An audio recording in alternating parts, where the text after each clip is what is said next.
This was a study done by the World Health Organization. They went into 15 cities around the world.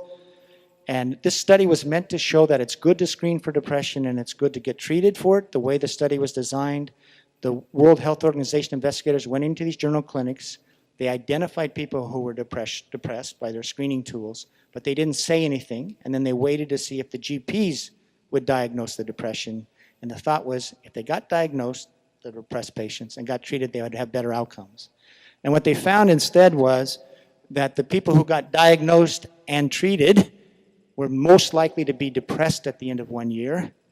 And the group that was least likely to be depressed at the 1 year was those who were not diagnosed and were not treated. So this was actually supposed to support screening, and as the researchers said, this really doesn't support the value of screening. And this is what's a really interesting thing here. So one of the things they look at is the diminishment of depressive symptoms over time. Now you'll see both groups do have a diminishment in 3 months, right? But you see the difference? The unmedicated group continues to get better, whereas the medicated group stops getting better. All right? This is, I think it was Sammy was mentioning about real-world outcomes.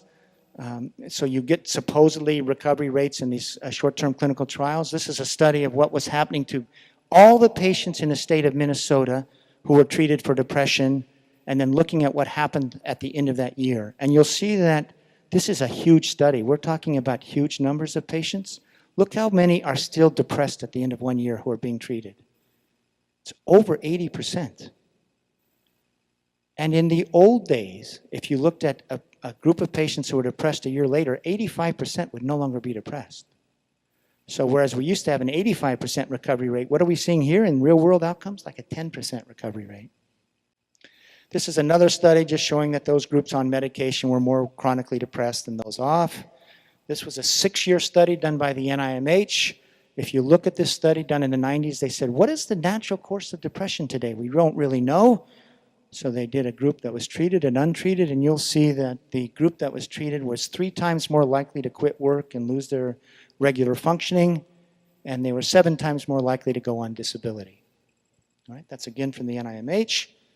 So now you have researchers raising the obvious question. Do antidepressants worsen the course of depression? And you'll see Giovanni Fabi, he's an Italian. He starts raising this question in 1995. And you see what he's saying? These drugs may, in some ways, cause a biochemical change that makes you more vulnerable to becoming depressed long term. Again, this is coming by researchers. He raises this, by the way, in 1995.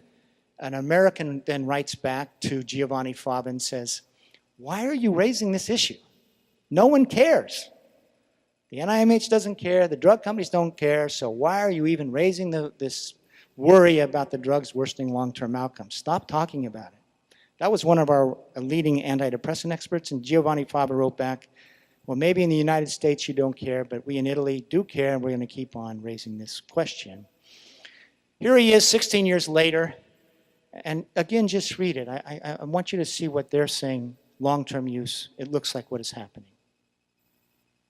When you prolong this treatment too long, we may recruit processes. They're talking about these drug-induced changes that oppose the initial. We may propel the illness to a malignant and treatment-unresponsive course. Okay? And then watch this, because this goes to this question of drug withdrawal. When drug treatment ends, these processes may be unopposed and yield withdrawal symptoms. This is why you have so much trouble coming off, and increased vulnerability to relapse. And such processes are not necessarily reversible. This is the scary thing that researchers are discovering.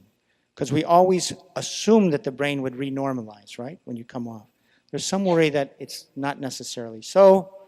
I've got about 4 minutes. 3 minutes. Okay, here's just another quote saying it looks like these drugs may increase a chronic dysphoria, chronic depression. You see the same thing with long-term benzodiazepine use,